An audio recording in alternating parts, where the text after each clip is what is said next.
Muchísimas gracias a Lourdes, a la sociedad, por este espacio, por esta oportunidad de debatir un tema que creo que está en mi corazón personalmente y que creo que es un asunto muy importante de salud pública, pero no solo de salud pública, sino también de derechos humanos. A lo largo de esta mesa oiremos estadísticas, números que describen el fenómeno de la fertilidad adolescente en el país en los últimos años y habrá aportaciones relevantes e novedosas que van más allá de los clásicos determinantes sociales de la salud, de aquellos que ya conocemos que regulan y modulan el fenómeno de la fecundidad adolescentes. En especial, creo que dos aportaciones recientes y novedosas tienen que ver con el tema de la edad de los padres, sobre los cuales hemos insistido ampliamente que se tiene que visibilizar, así como vinculado con este determinante, el tema de la violencia sexual. Sin estas dos aportaciones es imposible entender y por ende intervenir y reducir en la fecundidad adolescentes, en especial en el grupo más joven de las menores de 15 años. Oiremos también, más allá del diagnóstico de la situación, cómo se ha organizado en los últimos años la respuesta institucional, no solo en salud, sino también en otros sectores, ya que sabemos que este problema es un problema multifactorial y que requiere, por ende, respuestas por parte de todas las instancias de gobierno del Estado, y que se ha articulado en la estrategia interinstitucional conocida como ENAPEA. También oiremos cómo la ENAPEA ha trabajado, se ha expresado a través de su grupo interinstitucional, el GIPEA, en el que participan algunas de las personas que están invitadas aquí en este podio. Cabe mencionar, y este es un dato importante, que la Sociedad Mexicana de Salud Pública participa activamente, está representada activamente en este GIPEA y esperemos que así siga representada. Y oiremos también algunos de los avances que se han logrado a través de esta estrategia, de este grupo, en términos de intervenciones educativas, de campañas informativas, en términos de ampliación de los servicios en salud, que son evidentemente insuficientes, que sin duda visibilizan todavía deudas enormes, como es con nuestras niñas y nuestras adolescentes, por la que esta estrategia consideramos que tendrá que ser evaluada y ajustada de manera rigurosa cada vez que sea necesario. Me gustaría añadir que más allá de los números, atrás de estos números hay realidades, hay personas, hay niñas. Voy a leer uno de los últimos mensajes, señalaciones que me han llegado. La hijastra de Raúl, Laura, 19 años, y Abigail, 13 años, denunciaron que él les violaba desde hace aproximadamente 5 años y recientemente comenzó a abusar de su medio hermano José, de 5 años. Al quedar embarazada por violación, el pasado 8 de agosto, Abigail acudió a una instancia estatal y levantó una denuncia en contra de su padrastro, quien dejó el hogar. Verónica, madre de Abigail, llevó a la menor de edad a esta instancia para que se desistiera de la denuncia levantada. No procedió la petición y han pasado 3 meses sin que avancen las investigaciones del caso. Otra denuncia la presentó Laura el pasado 16 de octubre con apoyo de un colectivo de la sociedad civil por el abuso sexual. A la fecha, tampoco ha habido acciones por parte de las autoridades. En tanto, Abigail cursa ya con 5 meses de embarazo. No ha recibido atención médica y ha dejado de atender a la escuela.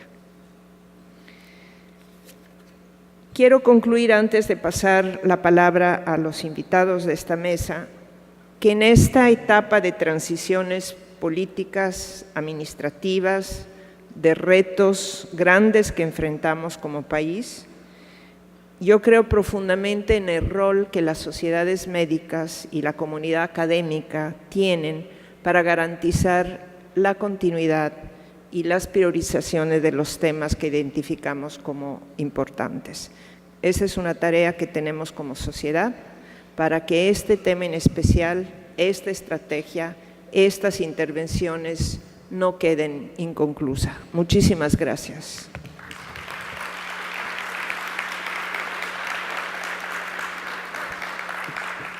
Paso la palabra a la maestra Patricia Chemor.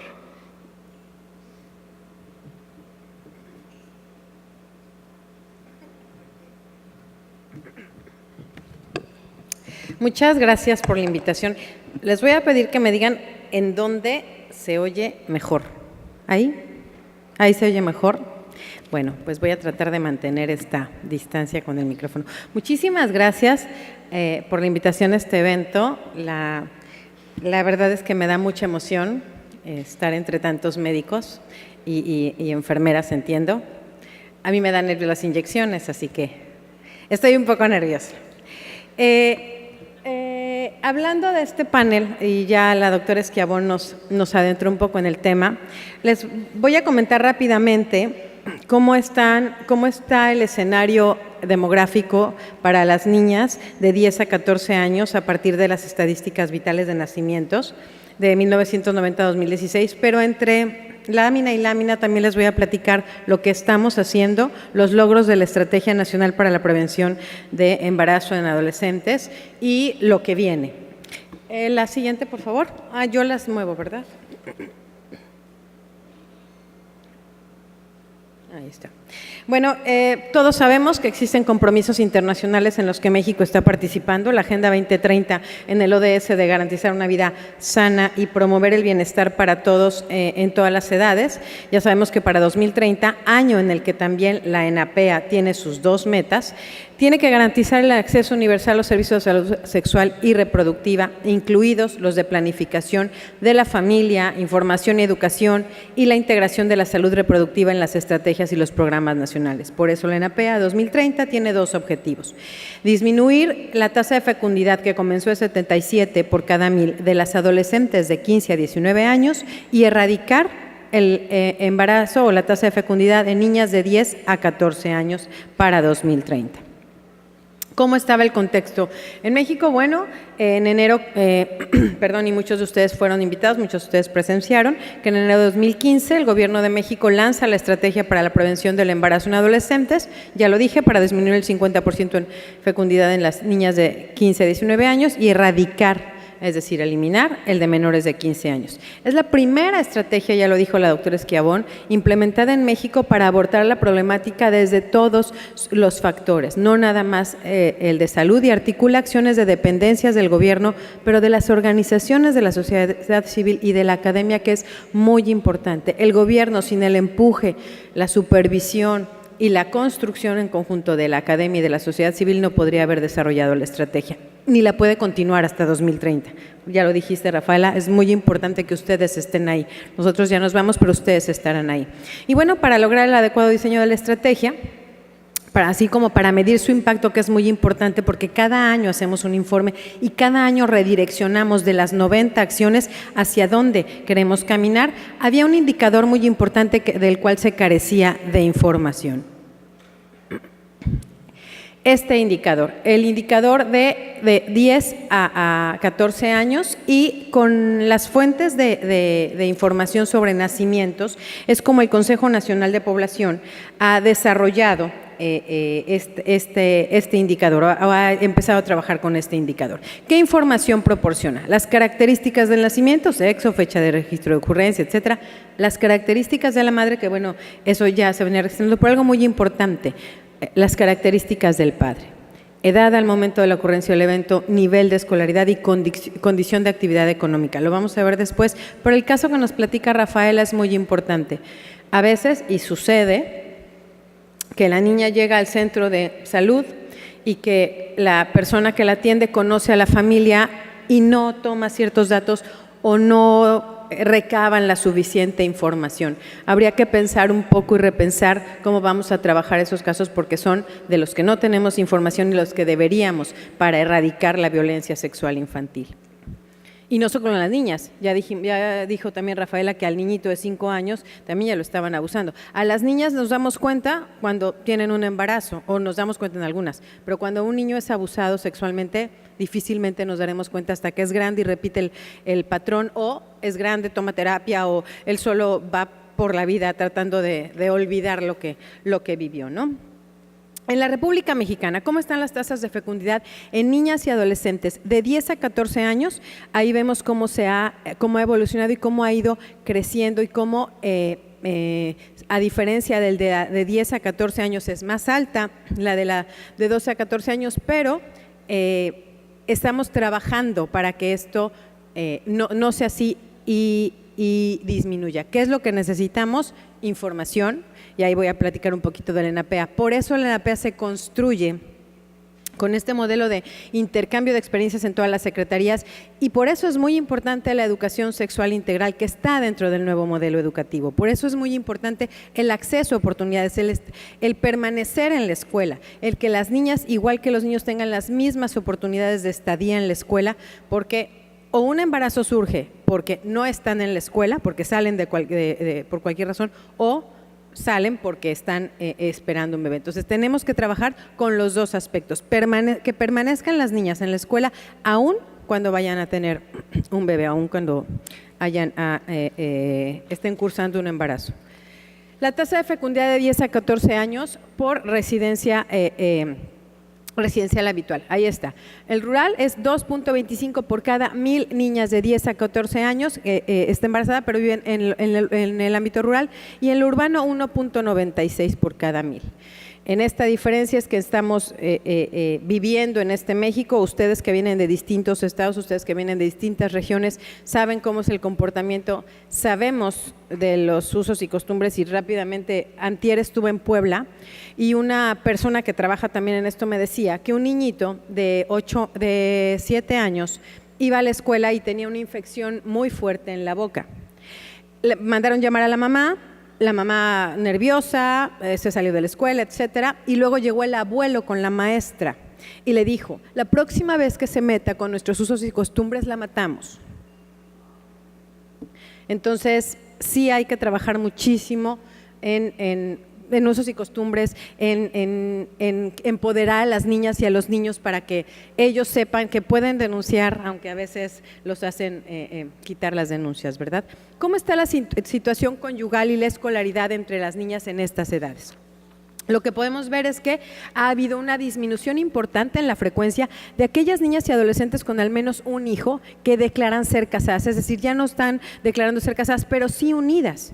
Es decir, en 1990 el porcentaje era de 37.7, mientras que para 2016 solo el 2% declaró estar casadas, pero el porcentaje de las que declaran que están unidas, que viven con el papá de sus hijos, pasó de 38% a 61.2% a 2016. Hay que trabajar también mucho con qué aspiraciones tienen las niñas y los niños en nuestro país. Por eso la ENAPEA contempla la parte de tu vida, es tu futuro, hazlo seguro, desde el nacimiento, pasando por una estancia mejor en la escuela, oportunidades de seguir en la escuela, de trabajo, de formar una familia en la edad adecuada y de transitar a un envejecimiento sano, activo y productivo, que ahora ya también le agregamos sano, activo, productivo y divertido.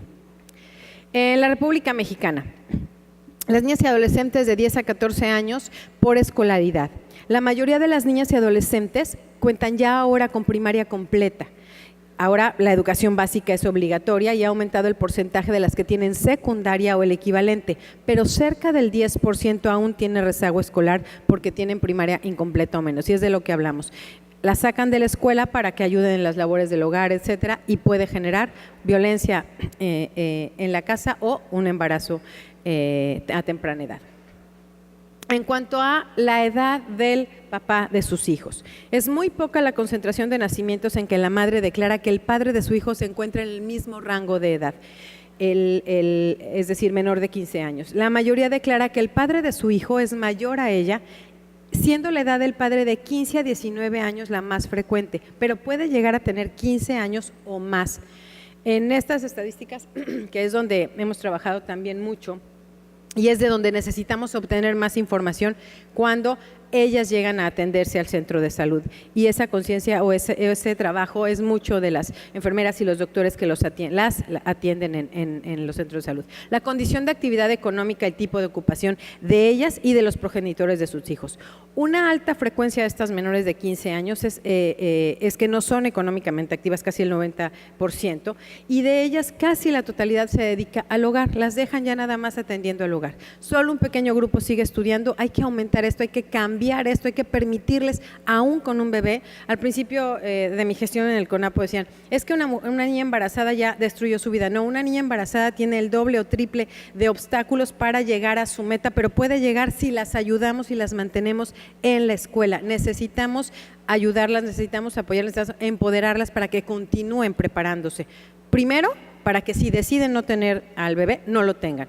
Pero si ya está cursado, si ya está muy adelante, si su salud está en peligro, entonces hay que ayudarlas a tener esas oportunidades. Las conclusiones. Hay marcadas condiciones de marginación, altos niveles de población habitantes de lengua indígena que tienen usos y costumbres, ya lo comenté, que derivan de los elevados niveles de fecundidad o de abuso sexual infantil. Ya lo dije, no nada más la fecundidad nos da señales, también a los niños hombres los abusan. De las niñas y adolescentes que ya han sido madres, cerca del 10% presenta un rezago escolar, primaria incompleta, ya hablamos de eso. Una alta frecuencia no es económicamente activa, se dedican al hogar.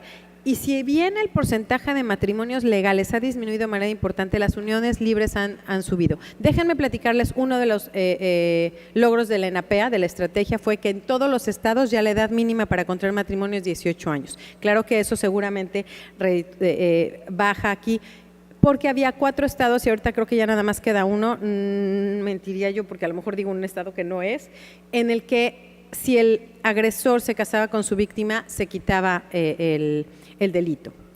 Ya todos los estados lo tienen penalizado, así que vamos adelantando un poco. Tenemos, como les dije, ya homogenizadas todas las leyes estatales para mayores de 18 años.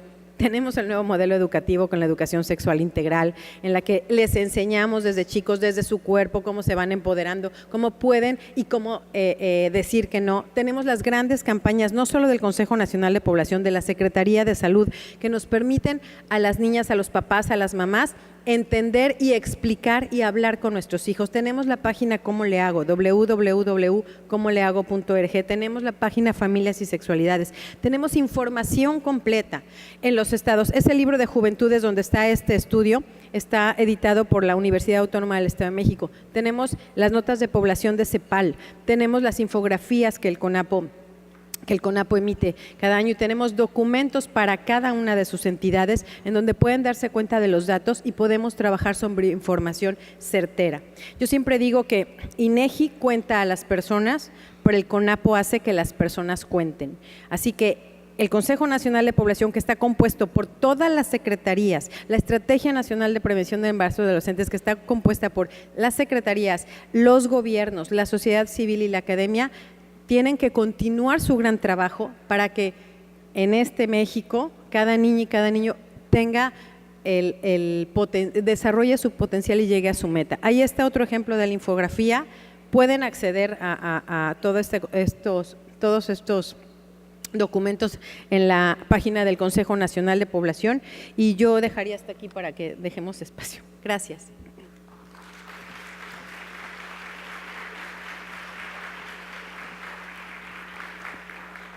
Muchas gracias a la maestra Chemor y a CONAPO por este esfuerzo realmente importante de visibilizar un grupo que había sido oficialmente invisibilizado hasta la fecha.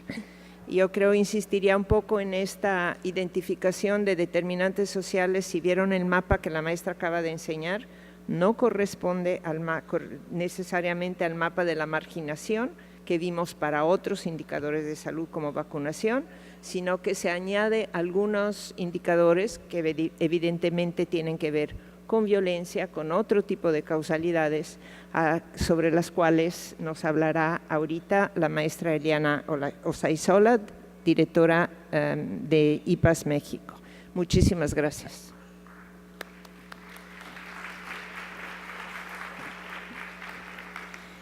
Bueno, buenas tardes. Muchas gracias por la invitación a la Sociedad Mexicana de Salud Pública, a Rafaela y a todos por darnos este espacio a IPAS, de poder compartir este estudio que hicimos, que salió este año, sobre violencia sexual y embarazo infantil, que lo hicimos con mucha preocupación, pero con muchas ganas, para poder saber qué había alrededor de estos embarazos infantiles de los que ya nos estuvo hablando Patricia, para saber exactamente de qué se trata y cuáles son las fuentes de información que existen.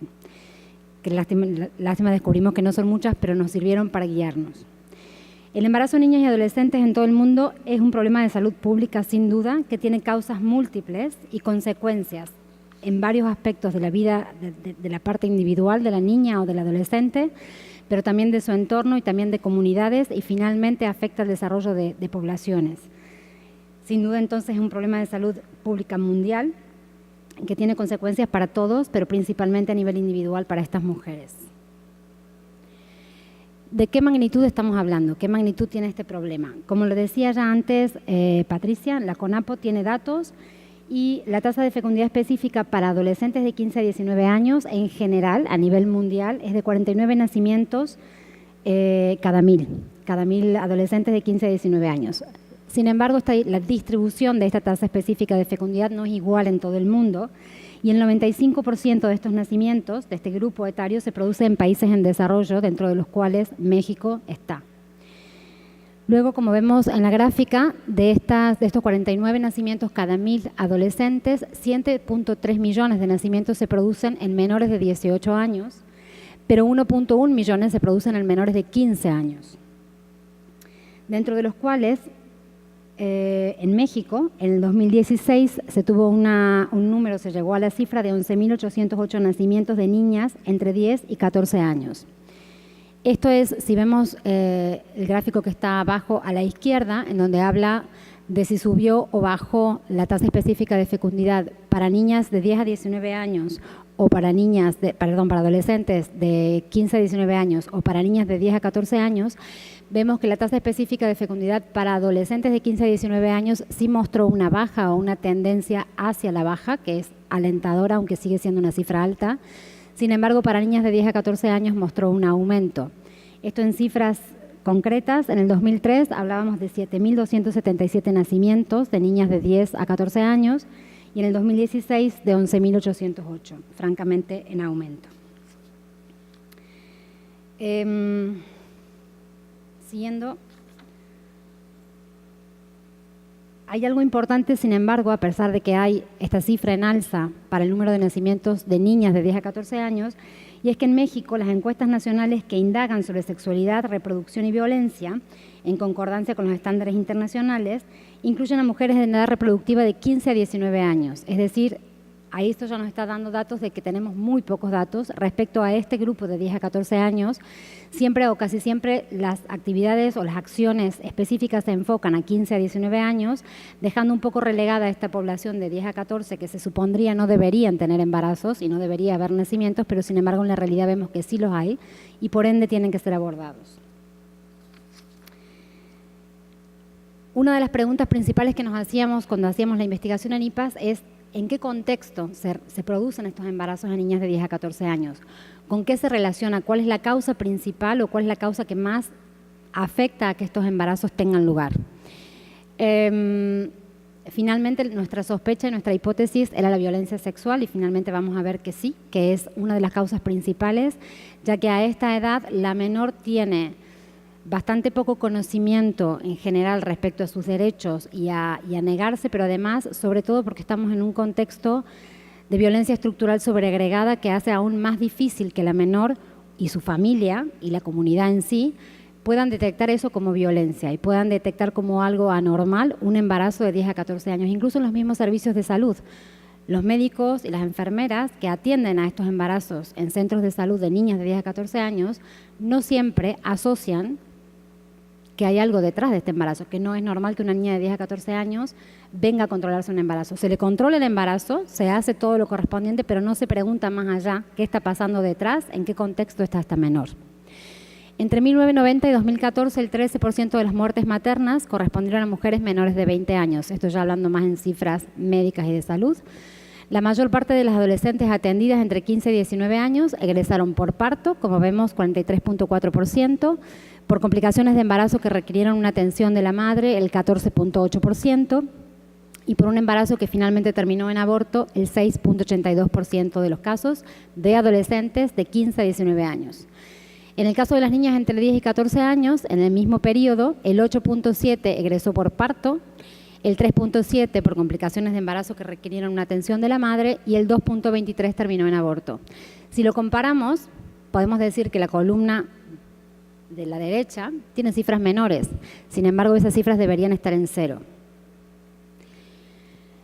¿Qué produce o qué consecuencias tienen estos embarazos? Como dije al principio, es un problema de salud pública que tiene múltiples causas y también múltiples consecuencias. Las consecuencias se dan a nivel individual para la menor, para su vida y para su desarrollo posterior, presente y futuro, pero también para la comunidad y luego para el país en sí.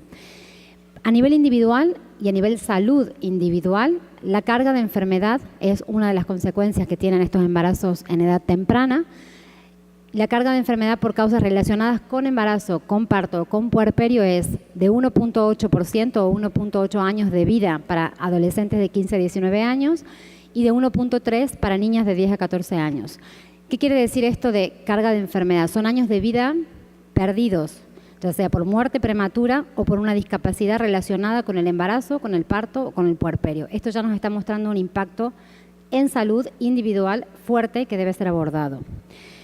También estas menores de 10 a 14 años y de 15 a 19, pero sobre todo de 10 a 14 años, tienen mayor probabilidad de tener un parto prematuro, del que el recién nacido tenga bajo peso al nacer, de que tengan un retraso en la búsqueda de servicios de aborto.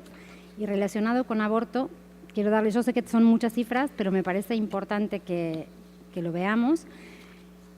¿Cómo se relaciona o qué cifras manejamos en México o en general en el mundo y en México relacionados con el aborto? Es mucho más probable que una menor de 10 a 14 años que aún no tiene todavía toda la conciencia sobre su cuerpo y sobre su sexualidad, ni tampoco sobre sus derechos, al estar embarazada es mucho más difícil que conozca que tiene la posibilidad, dentro de otras posibilidades, de interrumpir el embarazo. Y mucho más difícil es que sepa dónde recurrir, a quién recurrir, dónde preguntar, a qué servicios. Voy al servicio de salud, el servicio de salud no es tan probable o no siempre es probable que le den la información correcta.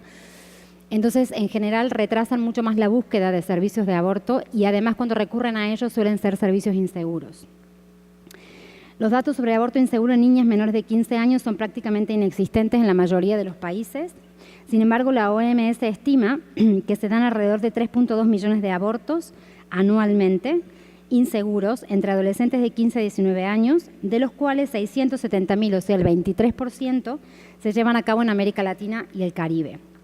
En México, particularmente, en 2009, el 34% de los embarazos de adolescentes entre 15 y 19 años terminaron en aborto, lo cual representa 230.180 interrupciones de embarazos, es decir, 44 abortos por cada 1.000 adolescentes de 15 a 19 años. No es una cifra menor, no es una cifra despreciable y estamos hablando de abortos inseguros, que además tienen todavía más consecuencias. Si el embarazo tiene ciertas consecuencias en salud individual, el aborto tiene otras que se sobreagregan.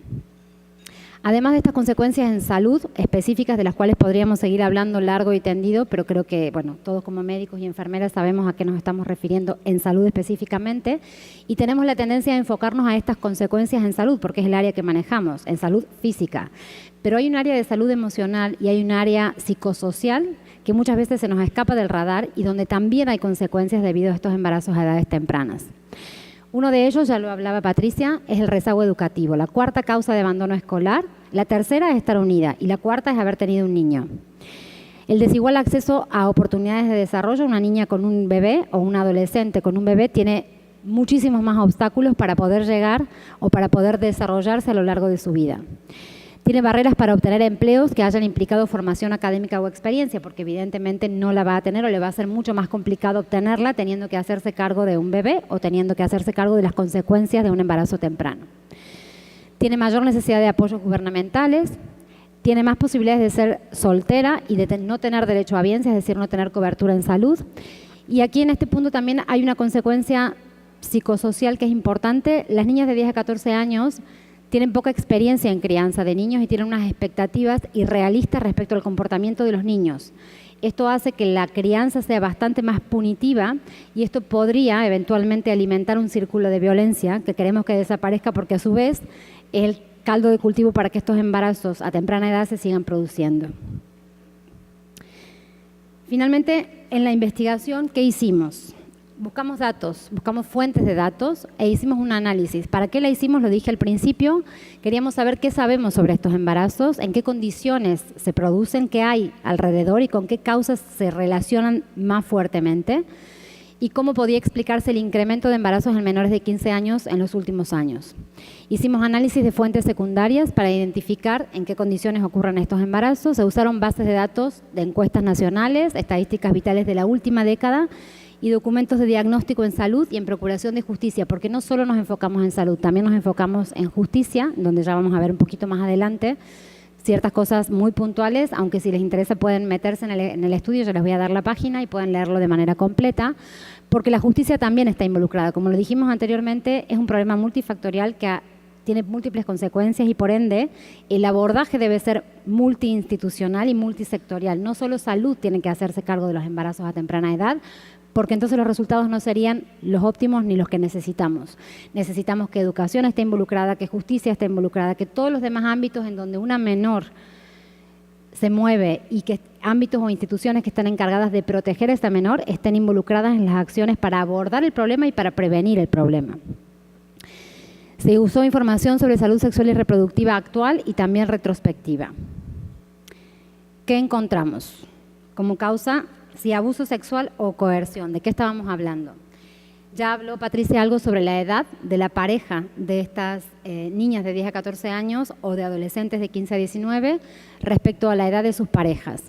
La edad de la pareja al nacimiento del primer hijo de las niñas entre 10 a 14 años mostraron que en el 70.2% de los casos tenía entre 18 y 78 años. Y en el 29% de los casos, 29.8%, era mayor de 18 años. Perdón, menor de 18 años. De uno de cada tres nacimientos no se registra el padre, no se registra la pareja, entonces no se puede saber la edad, y es verdad lo que decía Patricia anteriormente. Tenemos que trabajar mucho en que la recabación de datos sea seria, y por más que estemos en lugares en donde conocen a la familia o en donde los datos más o menos se manejan, se registren, porque al no tener registro es mucho más difícil, por un lado, identificar el problema, identificar exactamente en dónde está para poder abordarlo con soluciones enfocadas y personalizadas, y por otro lado no podemos seguir la evolución de toda la cantidad de acciones que se están poniendo en marcha para abordarlo. En el 2016 las niñas y adolescentes entre 10 y 14 años que tuvieron un hijo lo hicieron con padres que tenían, bueno, entre 15, esto está desagregado, digamos, qué edades tenían aproximadamente, entre 15 y 19 años el 40%, entre 20 y 24 el 22%, más de 30 años el 4.3%. Ay, perdón, me pasé. Entonces, hablando ya un poco en general de lo que hablamos antes, en qué contexto se da, qué edad tienen las parejas de estas niñas que al final terminan teniendo un embarazo a tan temprana edad, nos hace llegar a la conclusión de que no se trata de adolescentes teniendo relaciones sexuales con otros adolescentes como en el imaginario colectivo se cree, que en realidad hay falta de información o falta de acceso a métodos anticonceptivos y es por eso que quedan embarazadas. Pues no.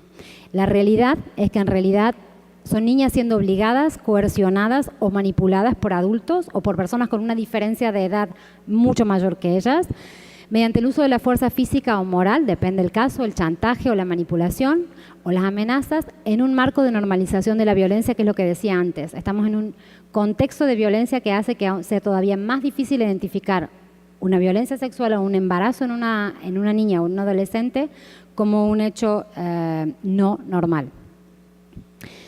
Y además le sobreagregamos una baja efectividad en materia de justicia que hace que los pocos casos o los casos que llegan a buscar justicia, si no obtienen una respuesta como corresponde, aún desalienta más que los demás casos lleguen. Violencia estructural y de género es para remarcar que no son decisiones o actos deliberados, sino son condiciones ajenas al control de las menores. Son situaciones en donde a la menor se le retira la posibilidad de elegir o de tomar una decisión. Por un lado, porque está coercionada o influenciada por otro tipo de conductas violentas, y por otro lado porque tampoco tiene todos los conocimientos que debería tener sobre sus derechos y sobre su sexualidad para poder tomar una decisión consciente. Y además estamos hablando de menores de 10 a 14 años que no terminan aún su proceso de maduración. En los países de bajos y medianos ingresos, 9 de cada 10 embarazos ocurren en mujeres casadas o unidas. No existen datos que muestren cuántos embarazos son el resultado de relaciones sexuales en donde las niñas o adolescentes no pudieron consentir o no pudieron negarse. El 2.8 de las mujeres entre 15 y 19 años que participaron en la encuesta ENDIR en el 2016 tuvo su primera relación en la infancia o en la adolescencia sin consentimiento. Pero más importante es que vean esta slide, en donde nos habla que en el 2016 la ENDIR mostró que 4.4 millones de mujeres en todo el país sufrieron abuso sexual alguna vez durante su infancia. Vamos a pasar a la siguiente, porque quiero que vean. No, aquí está. Las mujeres entre 15 y 19 años que no consintieron la primera relación sexual fueron el 93% de quienes tuvieron su primera relación sexual entre los 5 y los 9 años. A esa edad, evidentemente, no la consintieron. 6.7% no la consintieron de quienes tenían 10 a 14 años en su primera relación sexual y el 1.2% de las que tenían entre 15 y 19 años. 8 de cada 10 víctimas, este es otro punto importante, me estoy empezando a acelerar porque me queda poco tiempo y son muchos los datos, pero otro punto que habla a favor de que la violencia sexual es uno de los factores más fuertemente asociados con estos embarazos a temprana edad, además de la edad del padre o de la pareja de la niña. También es que 8 de cada 10 agresores son conocidos de las víctimas y 7 de cada 10 son familiares. Esto nos habla de que tenemos un contexto de violencia estructural y normalización de violencia, relaciones entre niñas y adolescentes con parejas mucho más grandes que ellas en edad. Y por último, que son familiares o conocidos, lo cual hace mucho más difícil poder realmente identificar este embarazo o este acto de violencia sexual como algo anormal y que no debería estar sucediendo. Y buscar ayuda, por supuesto. Respecto al subregistro de delitos, simplemente decir que entre el 2010 y el 2015, incluyendo todos los casos que no se denunciaron, ocurrieron 3 millones de delitos sexuales en México. Esto significa 600.000 delitos sexuales al año, según la CEAP 2016. Y lo importante es lo que está más abajo, que dice que por cada violación denunciada en contra de niñas y adolescentes, existen otras 9 que no se denunciaron. Es decir, esta es como la cifra negra o el core de toda esta investigación que hicimos. Se hizo a través de cruzar variables. No hay datos directos que nos hablen de este grupo etario, como lo dije al principio, entonces hubo que hacer muchos cruces de variables y muchas proyecciones, y haciendo este ejercicio estadístico más específico se llega a esta cifra negra, que es decir, de violencia sexual, de cada caso que sí está denunciado, hay 9 que no están denunciados, pero que sí sucedieron. Vamos a seguir. Entonces, finalmente, las recomendaciones es un estudio un poco más extenso de lo que yo estoy explicando, entonces quisiera que al final, quienes estén interesados, por favor, entren a la página, es público, y puedan entrar con detalle a los números, y nosotros quedamos a disposición para cualquier pregunta que tengan al respecto. Las recomendaciones que salieron de toda esta investigación, que IPAS quiere hacer de manera abierta y general, y que ya la hemos hecho desde que salió el estudio, son básicamente 3. Tanto para la prevención de esta problemática como para el abordaje de los casos que ya están, de los embarazos en niñas y adolescentes presentes, y cómo ayudamos a estas niñas a que puedan sobrellevar el embarazo o sobrellevar la interrupción del embarazo o poder seguir evolucionando con iguales oportunidades. Se necesitan servicios de salud integrales, que asegurar que todas las acciones de la ENAPEA que se proponen a nivel nacional se apliquen en todos los niveles de atención de salud. Se necesita capacitar a los prestadores de servicios, pero no estoy hablando solo de servicios de salud, de todos los servicios relacionados con la atención de la violencia, para identificar y ofrecer un abordaje integral en caso de violencia sexual y todas sus consecuencias.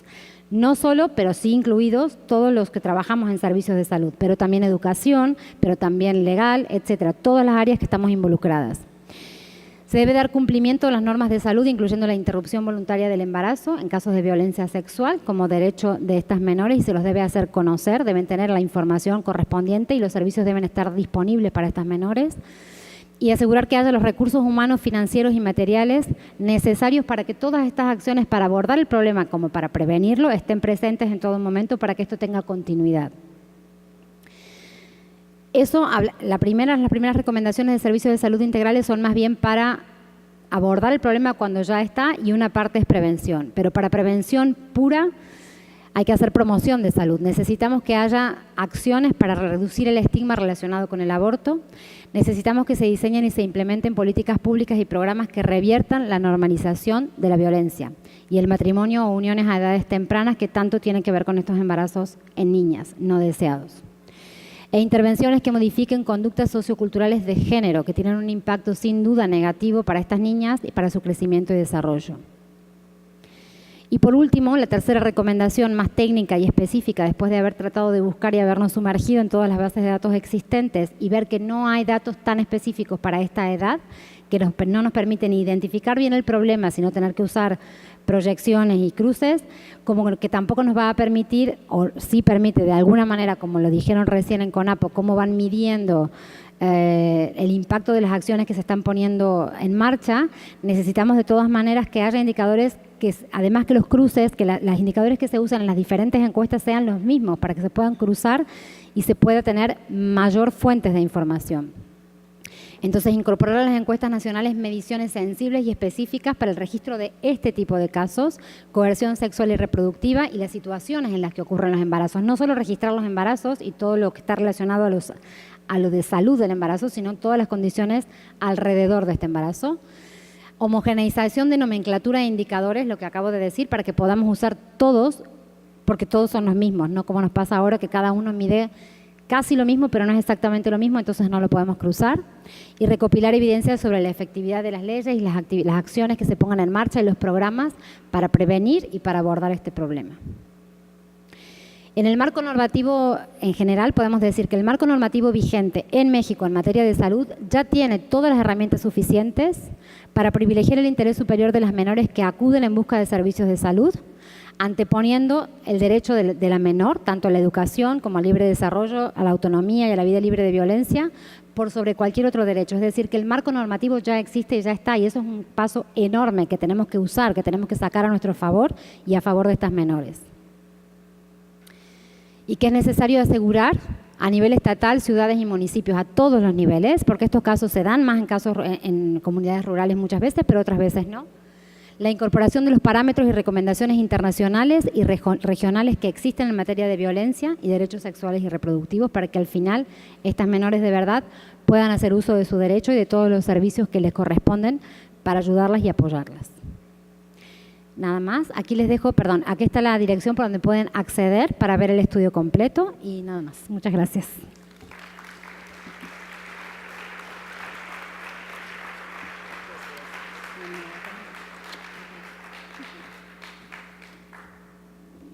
Muchas gracias. Creo que es muy interesante señalar el rol que tiene la sociedad civil en seguir evaluando, monitoreando, exigiendo la rendición de cuentas, pero también la dificultad de ir integrando información a través de diferentes fuentes primarias que en la actualidad no proveen todos los indicadores que necesitamos.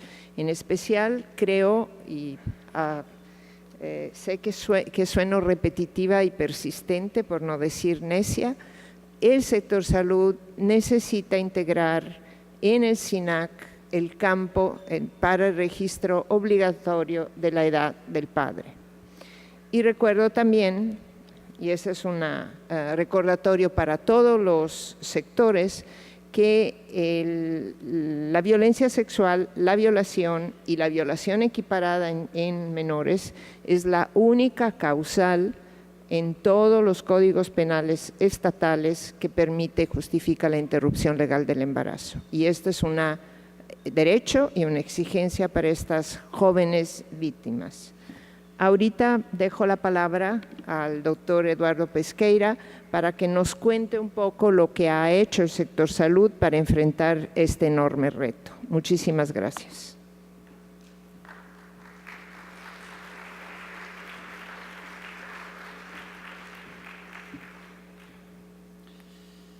Bien, muy buenas, casi tardes, parece que ya tardes, a todas y a todos. Yo quisiera empezar agradeciendo esta invitación de la Sociedad Mexicana de Salud Pública, de forma particular a la doctora Lourdes Mota, por haberme permitido tener el privilegio de compartir con 3 mujeres tan talentosas, tan entregadas y sobre todo amigas mías las 3, a compartir este espacio para hacer algunas reflexiones respecto de este tema tan increíblemente dramático y triste, muy triste. A mi ingreso, les platico un poquito, a mi ingreso a la Secretaría de Salud, al cargo que actualmente ocupo en el Centro Nacional de Equidad de Género y Salud Reproductiva, una de las primeras conversaciones que tuve con ambos de mis jefes, tanto con el doctor Pablo Curi como el doctor Narro, era las dimensiones tan brutales y las consecuencias en salud pública que tiene el enorme problema de los embarazos y en niños y adolescentes. Me quedé con una frase de una de las diapositivas de Eliana, que habla de la normalización de la violencia. Y eso es algo absolutamente inadmisible, absolutamente inadmisible. Estamos ante un problema de dimensiones gigantes y por ello lo debemos atacar pues desde su raíz. Y la raíz son los determinantes sociales del embarazo. Estos van a ser un poco los tópicos que muy brevemente voy a tocar. Ya nos hablaron tanto Patti como Eliana acerca de cómo ha sido el comportamiento de la tasa específica de fecundidad, tanto en niñas de 15 a 10, en mujeres o en adolescentes de 15 a 19 años, como en niñas, y ahí hago hincapié que estamos hablando de niñas, estamos hablando de embarazo infantil, estamos hablando de fecundidad infantil, que debería de ser un término que no quepa en nuestro léxico. ¿Por qué fecundidad infantil? ¿No? El embarazo y en niñas y adolescentes es un problema enorme de salud pública. Sin embargo, su prevención y su atención no es privativa del sector salud.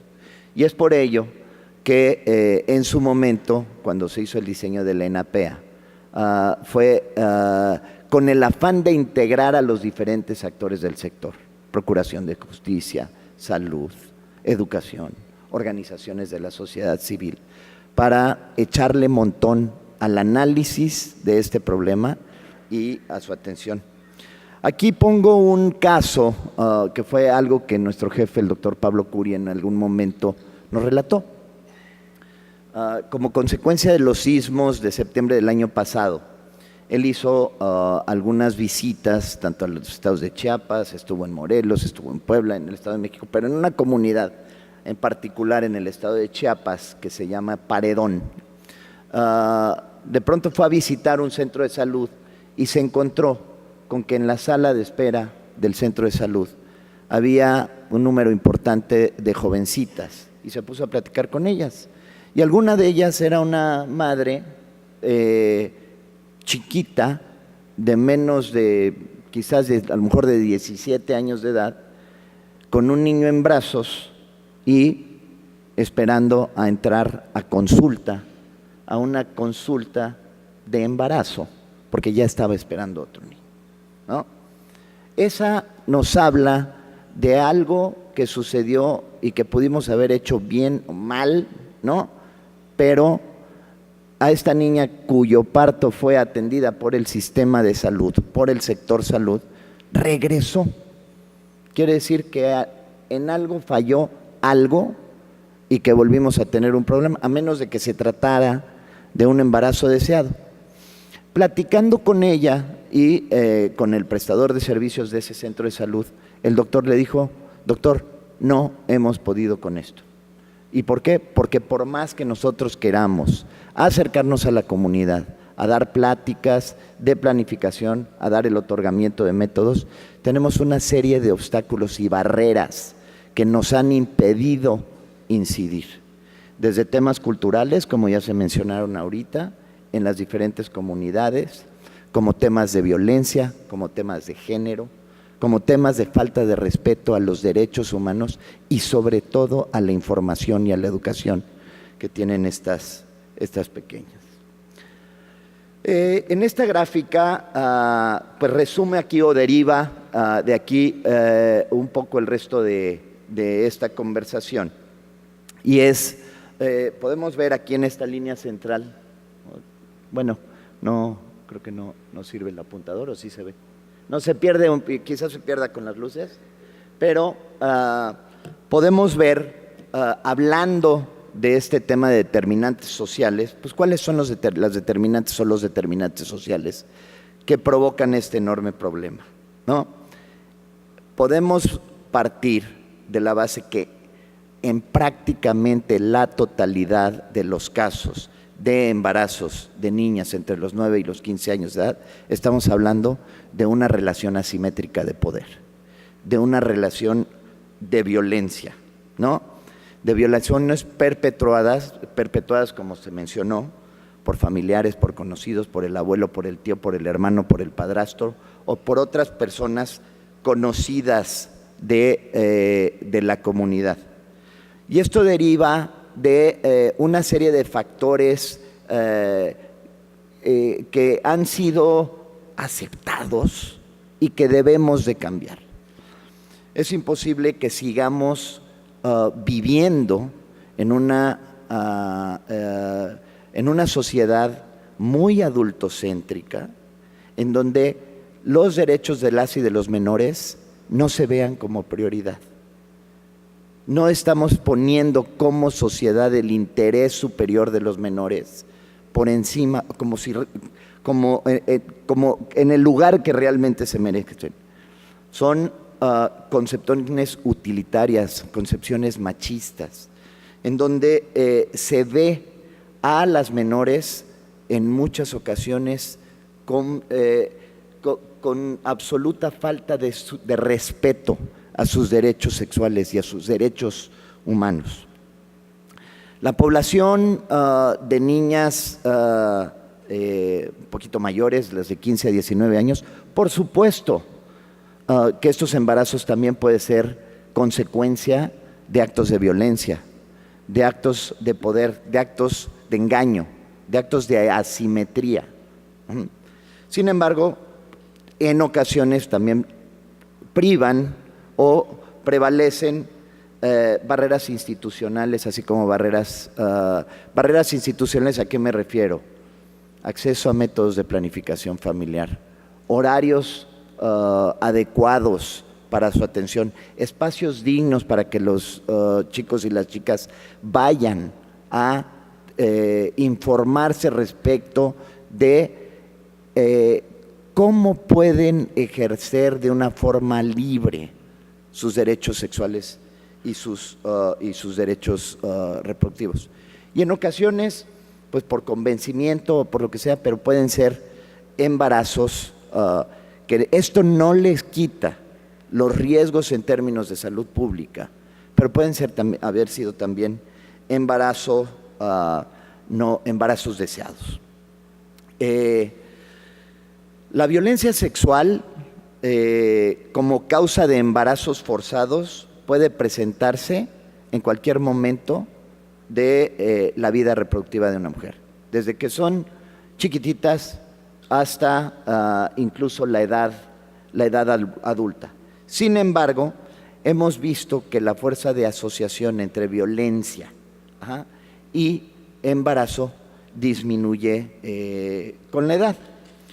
¿Y cuáles pueden ser? En el caso de adolescentes de 15 a 19 años, pues hay falta de conocimiento, falta de información, hay barreras institucionales de las cuales ya hablamos, hay barreras económicas de no acceso a los servicios, de no acceso a métodos, de no acceso a transportes, barreras culturales y barreras de género como las que se han mencionado, y debemos de abordarlos desde esta perspectiva. Perdón, me estoy olvidando de pasar las diapositivas. En el que uno de los elementos fundamentales en los que como sociedad debemos de poner énfasis es en la educación integral para la sexualidad. En la Secretaría de Salud, en los servicios estatales de salud, hemos impulsado esta estrategia de servicios amigables. Me adivinó la mente la licenciada Chemor, me dijo: Eduardo, seguramente hablarás algo de los servicios amigables, por eso ella no los tocó en su plática. Muchas gracias, Pati. Que son estos espacios dignos, atendidos por profesional, sensibilizado y capacitado para dar atención a las y los adolescentes en las unidades de salud a lo largo y ancho del territorio nacional. También existen los centros de atención rural para los adolescentes del programa Prospera, y de forma conjunta son esfuerzos para lograr que estos chicos encuentren espacios en donde puedan ser orientados, en donde puedan tener acceso a métodos de planificación familiar de una forma gratuita, oportuna, informada. Hoy por hoy, bueno, uno de los datos que es importante también mencionar respecto de quienes están accediendo a estos servicios amigables, un número importante, cerca del 40% de quienes acceden a los servicios amigables o se acercan a ellos son varones, cosa que no sabíamos cómo se iba a comportar la población masculina en el acceso a métodos de planificación familiar siendo adolescentes. Y también cerca del 40% son niñas menores de 15 años que se acercan para pedir orientación y consejería. El empoderamiento y derecho al placer, las relaciones sexuales consentidas con acceso a métodos, con utilización de métodos anticonceptivos efectivos, todas estas acciones nos pueden ayudar a erradicar, como son los planteamientos del ENAPEA, para el caso de chiquitas menores de 15 años, los embarazos no deseados. La educación integral para la sexualidad, los servicios amigables, el acceso gratuito y oportuno a métodos, el empoderamiento y el derecho al placer y al ejercicio pleno de los derechos sexuales y reproductivos en las y los adolescentes son una parte muy importante, y nos corresponde, como lo hemos… A ver, ya no jala. Ahí está. Interinstitucional. La Secretaría de Educación Pública, el Sistema Nacional de Salud, quienes generan las políticas de género y derechos humanos, educación, trabajo, y algunas cosas tenemos pendientes por hacer. Aquí las señalamos con algunos signos de interrogación. ¿Qué nos falta hacer como sociedad para que los chicos y las chicas reciban educación integral para la sexualidad? Pero una educación efectiva. ¿Cómo podemos entrar a las escuelas? ¿Cómo podemos informarles desde las etapas tempranas en las que necesitan tener esta educación para poder estar listas y listos para el pleno ejercicio de sus derechos sexuales y reproductivos, ¿no? ¿Quiénes o cómo, cuáles son los roles de las organizaciones de la sociedad civil en las políticas de género, en el empoderamiento respecto de las perspectivas de género y derechos humanos, educación, trabajo? ¿Cómo podemos participar? Desde el sector salud hay algunos esfuerzos, no suficiente, ciertamente, porque los números así lo estamos viendo. La curva de embarazo adolescentes, de embarazo en niñas menores de 15 años, pues sigue siendo muy plana o a la alza. Tenemos que seguir trabajando de una forma muy importante con este grupo de edad.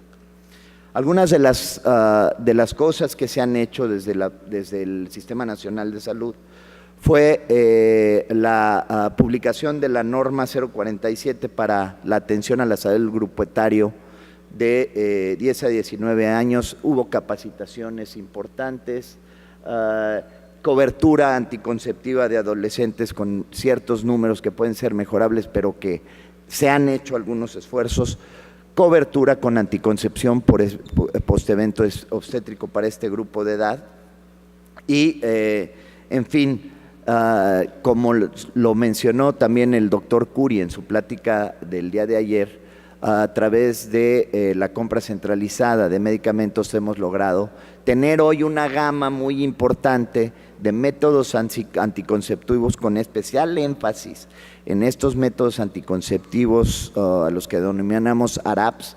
anticonceptivos de larga duración y de acción prolongada, reversibles, que pueden estar y se deben de brindar en el menú de acceso a métodos que estamos ofreciendo a nuestras y a nuestros adolescentes. Pero ¿qué tenemos que hacer? Yo aquí invitaría a esa reflexión respecto de qué le toca, qué nos toca a cada uno desde nuestra trinchera en términos de poder generar esta cultura del respeto a los derechos sexuales y reproductivos de nuestras chicas. Algunos retos hacia el año 2030, y aquí hablo de forma específica en el grupo de edad de 15 a 19 años, debemos seguir haciendo los esfuerzos para mantener el abasto completo de métodos anticonceptivos para todo el año en las 32 entidades federativas. Debemos seguir ampliando los esfuerzos para ello. Establecer y visibilizar, hacer pública la existencia de estos espacios de los servicios amigables para que las chicas y los chicos tengan acceso a información.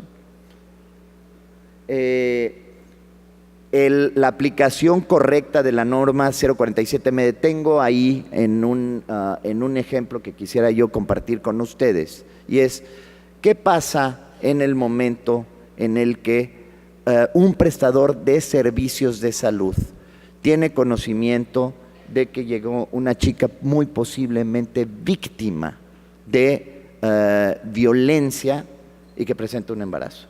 La vinculación entre los servicios a donde está siendo atendida esta chica de primer contacto y su referencia a los servicios especializados para atención a víctimas de violencia debe de ser inmediata, y así lo marca la norma 047.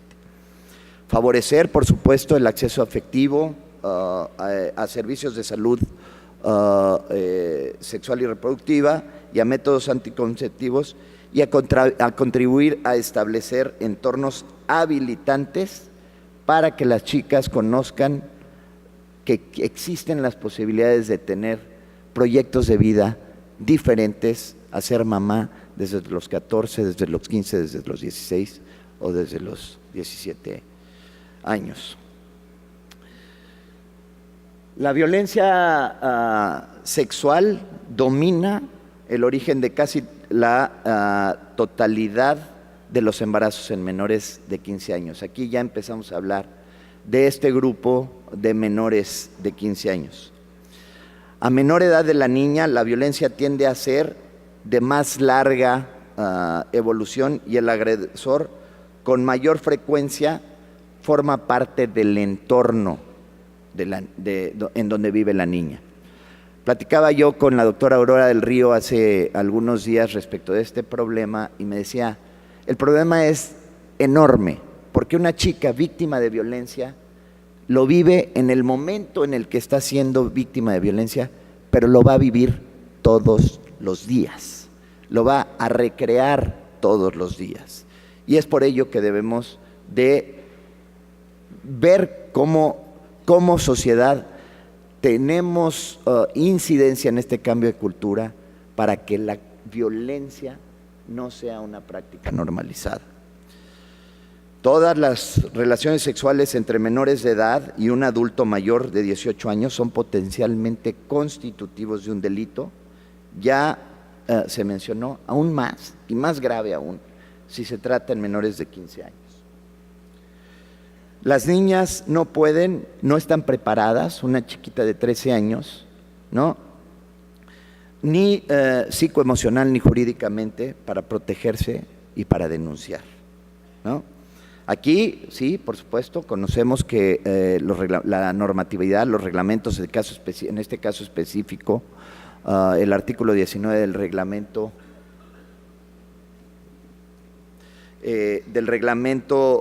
de la ley en materia de protección, en materia de servicios de salud, nos obliga a los prestadores y a toda persona en general para denunciar ante la Procuraduría de Derechos de las Niñas, Niños y Adolescentes cuando haya sospecha de que esto haya sido por un acto de violencia. No me detengo en una historia tan trágica como las que nos platicó Rafaela al inicio de este panel, ¿no? Es igual un caso de un padrastro que viola de forma sistemática a dos chiquitas. A una la viola hasta el día en la que aparece su primer menstruación, y la otra, la hermanita, nunca conoció su primer menstruación porque quedó embarazada. Una chiquita de 11 o 12 años. Y no digamos que esto ocurrió hace muchos años en algún lugar en la Sierra de Nayarit o en Durango. No, esto ocurrió en el año 2017 en una colonia aledaña a la Ciudad de México. Se siguen escribiendo estas historias.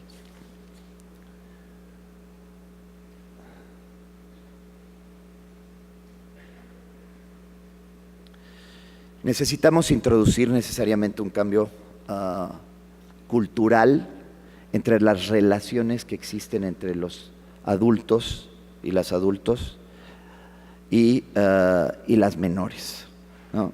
No podemos seguir teniendo una cultura adultocéntrica, utilitaria, machista, en la que los adultos se sientan propietarios de los mayores. Debemos de ser respetuosos de los derechos de todos los individuos, ¿no? Los chicos y las chicas como poseedores y que ejerzan sus derechos sexuales y reproductivos.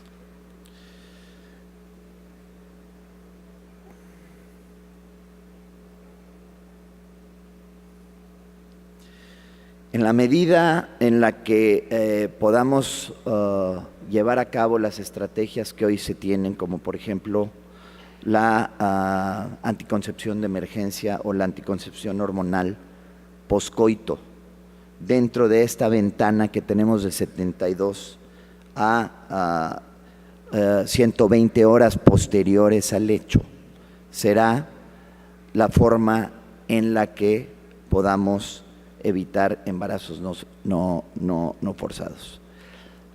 ¿Qué tenemos que hacer? También promover en toda la comunidad y a todas las edades que las mujeres acudan a el control de su embarazo desde el primer trimestre del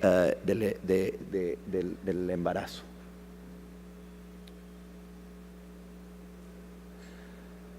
Y en los momentos en los que tengamos conocimiento de un embarazo forzado, producto de una violación, ¿no?, acorde con lo que nos faculta la Ley General de Víctimas, se actualizó también, acorde con la Ley General de Víctimas, la norma 046 para la atención a víctimas de violencia, y la capacitación en esta ley, será posible llevar a cabo, conforme a la normatividad, la interrupción voluntaria del embarazo. Sin embargo, tenemos ahí una asignatura pendiente todavía para lograr que en todos los sitios en donde ocurran estos casos, se tenga el personal y las capacidades para hacerlo. Ahí tenemos otro tema, que es el tema de la objeción de conciencia.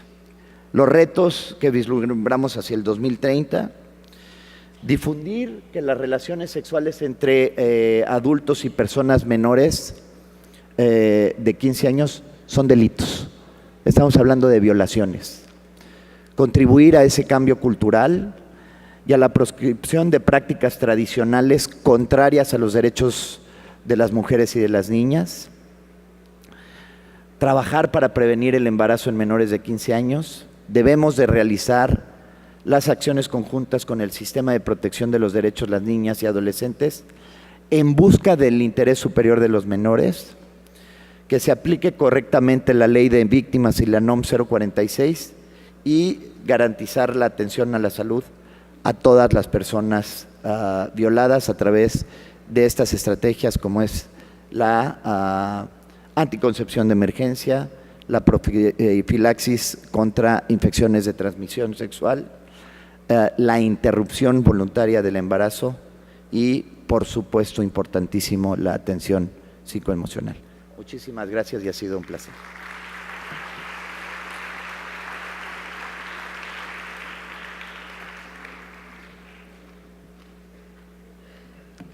Muchas gracias al doctor Pesqueira, a todas las y los participantes de esta mesa. Quiero concluir con unas palabras muy breves. Creo que, y los datos lo demuestran, tenemos cada vez más información, más evidencia nacional, estamos visibilizando más estos subgrupos de niños de embarazos tempranos y muy tempranos. Tenemos cada vez más un marco teórico, un marco legal, la Ley General de Protección de Derechos de Niñas, Niños y Adolescentes, la Ley General de Víctimas, la Ley General para una Vida Libre de Violencia, y legal y normativo, la NOM 047 y la NOM 046, y un marco programático cada vez más exhaustivo. Tenemos cada vez más recomendaciones internacionales y recomendaciones y evidencia nacional sobre lo que se tiene que hacer, más allá de la tarea a mediano y largo plazo del cambio de las normas sociales, que es una tarea enorme para la sociedad mexicana. Sí sabemos lo que tenemos que hacer en lo inmediato, en salud, en educación. Hay una deuda pendiente muy grande en el sector educativo en relación a la educación sexual integral, en salud, en educación y en el sector justicia, en lo inmediato. Hay que hacerlo. Sabemos lo que se tiene que hacer, hay que hacerlo. A nivel nacional, en los estados, en los municipios, en las pequeñas comunidades, a través de mecanismos articuladores, eficientes y oportunos, para prevenir, detectar y tratar los casos de embarazos tempranos y muy tempranos. Cuando estos embarazos representan la punta del iceberg de una suma de derechos violados que representan una carga injusta, innecesaria y prevenible de inequidades para nuestras niñas y adolescentes. Esta sociedad tiene mucha tarea por delante. Muchísimas gracias.